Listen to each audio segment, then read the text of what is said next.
Thank you, Mr. Chairman. You just gave a long answer, Madam Secretary, to Ms. Sanchez about what you heard that night, what you're doing, but nowhere in there did you mention a video.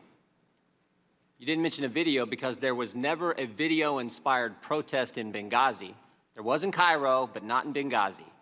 Victoria Nuland, your spokesperson at the State Department, hours after the attack said this: Benghazi has been attacked by militants. In Cairo, police have removed demonstrators. Benghazi, you got weapons and explosions. Cairo, you got spray paint and rocks. 1 hour before the attack in Benghazi, Chris Stevens walks the diplomat to the front gate. The ambassador didn't report a demonstration. He didn't report it because it never happened. An eyewitness in the command center that night on the ground said no protest, no demonstration. 2 intelligence reports that day. No protest, no demonstration. The attack starts at 3:42 Eastern Time, ends at approximately 11:40 p.m. that night.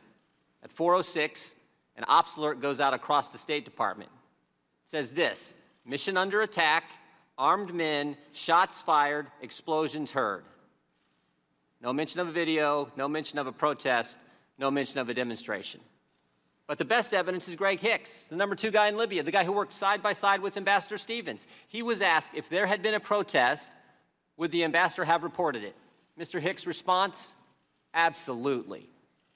For there to have been a demonstration on Chris Stevens' front door and him not to have reported it is unbelievable, Mr. Hicks said. He said, secondly, if it had been reported, he would have been out the back door within minutes, and there was a back gate.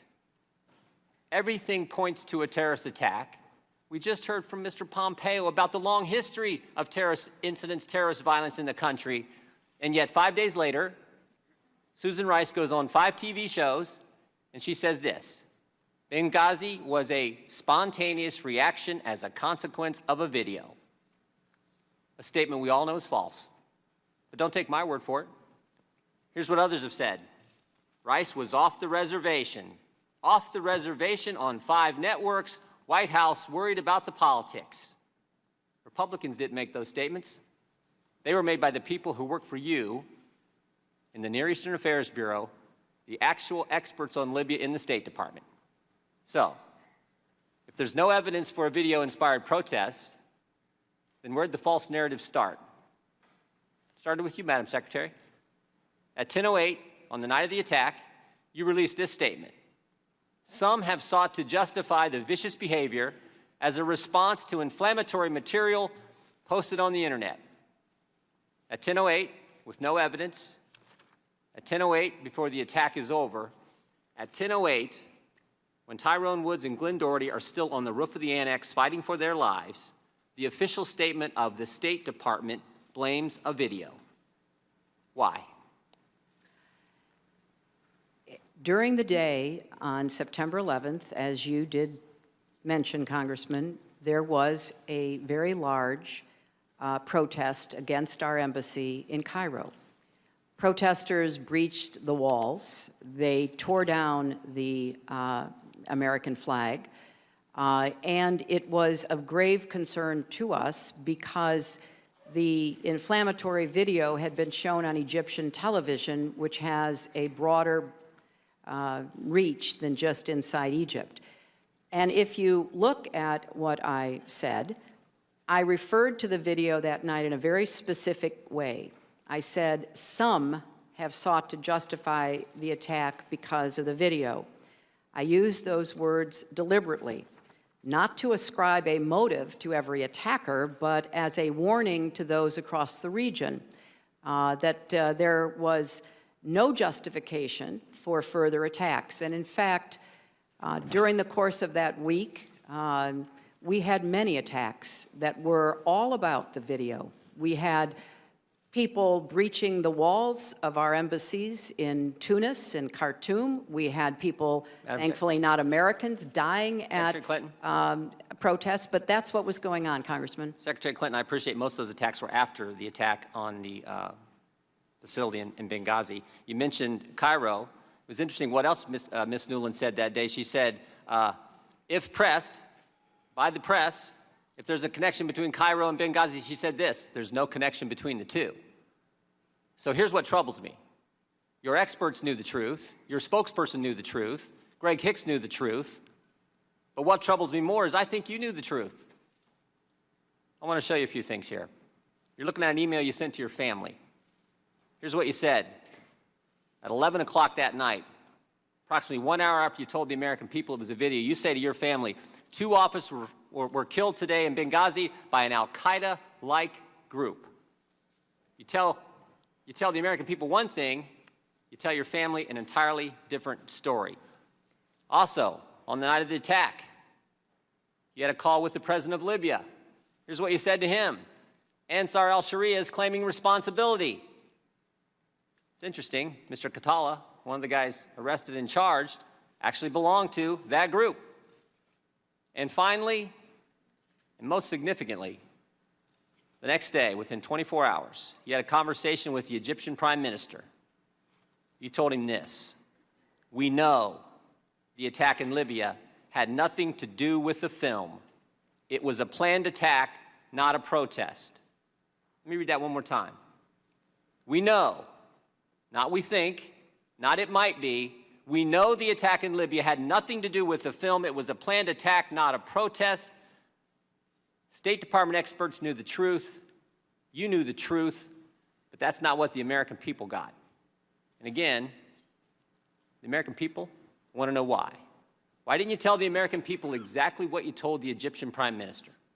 Well, I think if you look at the statement that I made, I clearly said that it was an attack, and I also said that there were some who tried to justify it on the basis of the video, Congressman. And I think But real quick, calling it an attack is like saying the sky's blue. Of course, it was an attack. Well, we want to know the truth. The statement you sent out was a statement on Benghazi, and you say vicious behavior as a response to inflammatory material on the internet. If that's not pointing as the motive of being a video, I don't know what is. And that's certainly how the American people saw it. Well, Congressman, there was a lot of conflicting information that we were trying to make sense of. The situation was very fluid. It was fast-moving. There was also a claim of responsibility by Ansar al-Sharia.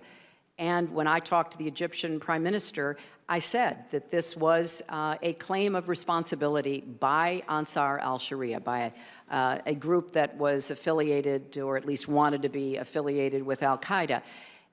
Sometime after that, the next day, early the next morning after that, on the 12th or 13th, they retracted their claim of responsibility. Madam Secretary? And I think if you look at what all of us were trying to do, and we were in a position, Congressman, of trying to make sense of a lot of incoming information and watch the way the intelligence community tried to make sense of it. Madam Secretary. So all I can say is nobody... There was not conflicting information the day of the attack because your press secretary said, if pressed, there's no connection between Cairo and Benghazi. It was clear.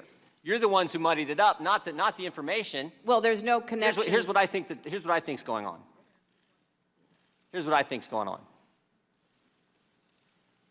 Let me show you one more slide.